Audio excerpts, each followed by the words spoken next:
جنگ یا حال بد؟ کدومش تو قرن گذشته تلفات بیشتری داشته؟ جنگا ما رو مستقیم میکشن و تو آمارا خیلی واضح و دقیق به چشم میان. مثلا جنگ جهانی دوم طی 4 سال 70 تا 85 میلیون کشته به جا گذاشته. جنگا محدود به زمان و مکان مشخصی هن. همونطور که یه روز شروع میشن یه روز هم تموم میشن و این خب امیدوار کننده است.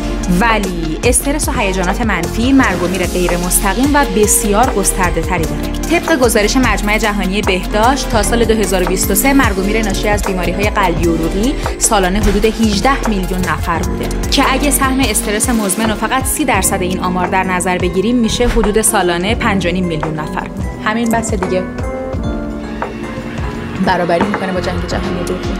دیابت نوع 2 که رابطه خیلی نزدیکی با استرس و هیجانات منفی داره سالانه 2 میلیون نفر رو میکشه که اگه 20% رو بذاریم پای استرس میشه سالی 400,000 نفر. خودکشی هایی که مستقیم به اختلالات روانی مربوطن سالانه حدود 1 میلیون نفر رو میکشن. اعتیاد و سوء مصرف مواد مخدر و الکل که اونم رابطه بسیار مستقیمی با استرس و افسردگی داره سالانه حدود 3 میلیون نفر رو میکشه. سرطانا به طور کلی حدود 10 میلیون نفر از ما رو توی یه سال میکشن که حتی اگه 1/5 هم به استرس ربط بدیم که خیلی بیشتر از این البته میشه سالی 2 میلیون نفر. البته فراموش نکنیم که اینا آمار رسمی هستن نه واقعی. آمار واقعی خیلی بیشتر از اینه چون خیلی از کشورها اصلا آمار نمیدن.